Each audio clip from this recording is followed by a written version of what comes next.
بسم اللہ الرحمن الرحیم۔ حدیث مبارک صحیح مسلم۔ رسول صلی اللہ علیہ وآلہ وسلم نے فرمایا، اپنی امت کے لیے قیامت کے دن دعا سنبھال کر رکھوں۔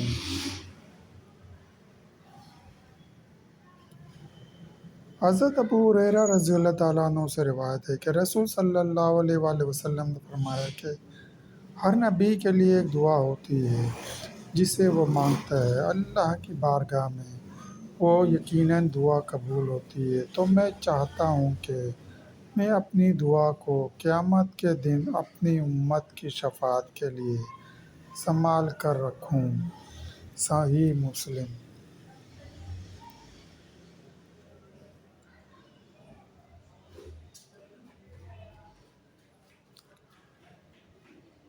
حضرت ابو ہریرہ رضی اللہ تعالیٰ عنہ سے روایت ہے کہ رسول صلی اللہ علیہ وآلہ وسلم نے فرمایا کہ ہر نبی کے لیے ایک دعا ہے جو یقیناً قبول ہوتی ہے، اور اگر اللہ نے چاہا تو میں چاہوں گا کہ میں اپنی یہ دعا اپنی امت کی شفاعت کے لیے قیامت کے دن کروں۔ صحیح مسلم۔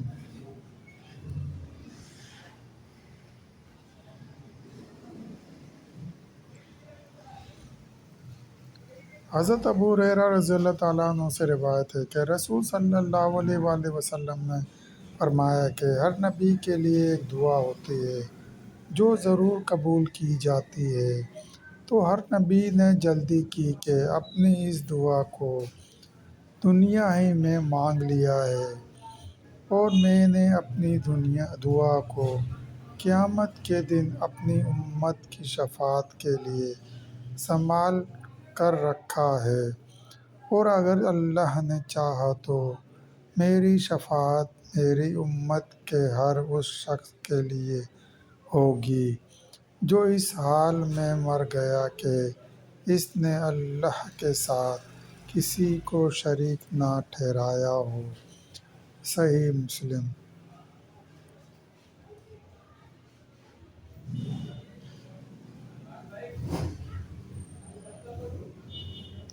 حضرت ابو ہریرہ رضی اللہ تعالیٰ عنہ فرماتے ہیں کہ رسول صلی اللہ علیہ وآلہ وسلم نے فرمایا کہ ہر نبی کے لیے ایک دعا ہوتی ہے جو ضرور قبول کی جاتی ہے۔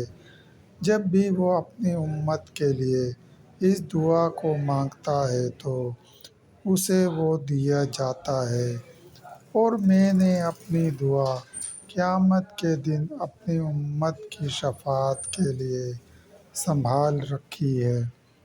صحیح مسلم۔